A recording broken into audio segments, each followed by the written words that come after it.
This short video is intended to introduce you to the indoor sign system in use at Smithfield United Methodist Church and help you ensure that you're getting the most benefit and the best use of the system, and that the system will serve the church well for many years to come. Before I begin the presentation, I'd like you to take a note of one of the advantages of this system is that it prints on standard size office paper that's attached to the signs. And this is an example, and this sign is an example of a letter-sized document that's installed on a sign in the portrait mode. And this is the same size document except rotated 90 degrees into landscape mode. This is a good example where both are present, and it comes up later in the video. And I just want to point out to you that rotating, every sign can be rotated 90 degrees and configured in either manner. The components of the system include, as you saw in the earlier drawing, three components: basically a foot, a post, and a sign. This is what they look like disassembled: the foot, a sign, and a post. There is a configuration that only has two parts. That would be the sign and a post, and some of the posts are already tall enough and sharpened on the bottom in such a way they can be driven into the ground, directly into the ground, and the sign can be put on top without the foot.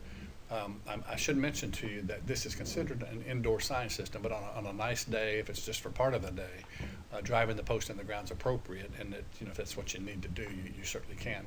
It may be that you have to put clips on both the top and the bottom to keep the wind from blowing it, but that's fine. I will mention as well, for a sign that's on the walkway, the green diamonds represent an outdoor foot. This is a much larger and heavier foot that's designed to remain stable in the wind, up to significantly more wind than this lighter foot. So it's also plywood that can handle a little moisture. It's an outdoor foot, but it's intended to handle wind, and it's stronger in order to handle wind, not so much to make it a sign that's permanently outside. All of this signage is considered temporary signage, and therefore designed to be dismantled and stored, and we'll get into the storage later. I should mention that you'll see that the posts are stored in, excuse me, I should say that one of the components of these clips, which are the 1/4 inch Home Depot white paper binder clips, is what they're called. And they're stored in a green dot, what we call the green dot bag, and I'll get into that in the storage component, but that's where you'll find those. I should also mention that the Home Depot 1x2s were used to make the signs. I mention that only because as we go through this, you'll see that, well, for example, hammering one directly into the ground, over time they can become damaged. And you want to get a Home Depot 1x2 if you need replacements, because they're smaller, slightly smaller than Lowe's. The Lowe's 1x2 material will not fit in these holes, and they'll have to be shaved in order to work properly. So just go to Home Depot, and these were designed with that exact size, and they'll work perfectly.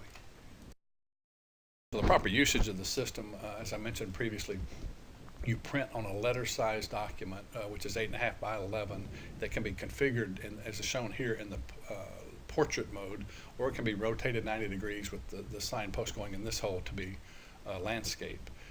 This is a view internally of what the sign looks like before the second half is placed on top, and you can see how the post can go in here or it can go in here.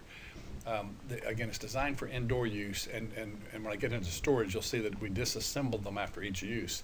So for that reason, you don't want to jam the post in there, but if the post gets snug, just let it go naturally to its bottom out.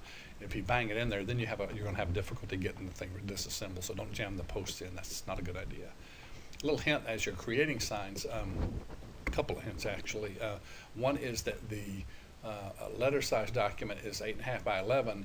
The system also has 4 signs which are double that size, which are 11 by 17. 11 by 17 is not legal size. Legal size is 11 by 14.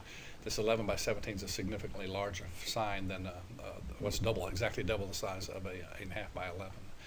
I should also mention, as you're creating the signs in Word or whatever program you're using, if you print a sign on one of these, the font size can be quickly calculated and how many feet the sign can be read. For example, if you take the font size and divide it by 3, that gives you the distance the sign can be read in feet.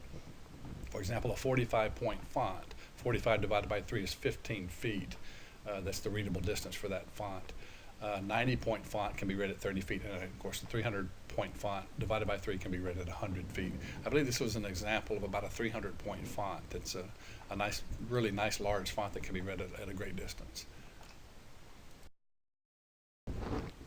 If it's necessary to purchase posts, or if you would like to purchase posts and then have maybe cut them and paint them, in order to match that paint, it's Rust-Oleum rusty metal is the color called of the primer. It's exactly the same color as a bare paint that matches this. This is the custom label that we use to purchase them. You might be able to get a screenshot of this video and just take it with you, and they can match that exactly.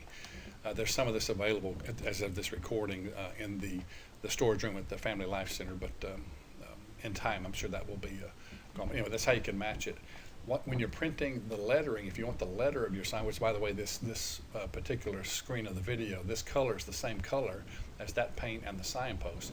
Just to keep it uniform and really looking nice, if you want to match the color exactly in your font when you're printing the signs, if you want that color the same as the signs, and by the way, this is the same color as the walkway in the church, the post in the walkway. So if these signs are standing in the walkway, they match exactly. And if the font color matches, it really is a nice look. When you're using Microsoft products, when you're selecting the color of your font and go into the custom section of your font, there's usually an RGB option, and you can go into RGB and set your red at 108, green at 64, and blue at 71, and that's exactly the custom color you see on this slide, and it's the same color as the post, so it's really a nice touch. And so this recording, if you were in the Family Life Center in the table storage room, as you walk in the door, immediately to the left, you'll see these bins and this storage system. As the signs are disassembled, they fit very nicely in a very small area, all these signs. There's 14 or 15 signs here represented. Right immediately against the wall, you'll see a small storage area for all the posts to stand vertically, disassembled posts. And then just next to that, you'll see this the largest bin that's in there, that's for the signs. If you put the green dot feet, which are the ones for outdoor, first, the rest of them fit in there pretty nicely. And if you alternate them back and forth, they fit in there, and there's room to spare. And then the smaller bin next to it, all the signs fit in there. All 14 of those signs will fit in there really nicely. And you can, even if you use a sign that you're going to use later, you can put them in an envelope and put them in there with them, and then the documents that you used for your signage you can reuse if necessary. There's room in that bin to store some there.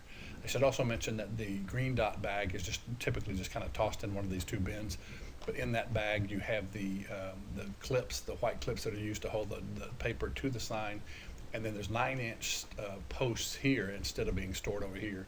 They're so short, they're stored in this bag.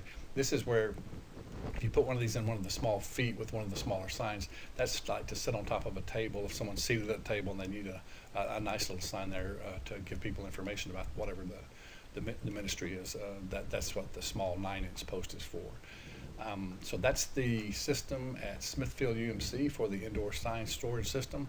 Hope you enjoy using it, and just put a little effort into taking care of it and keeping it orderly in the storage area. And I think we'll get a lot of years of usage out of it. Thank you.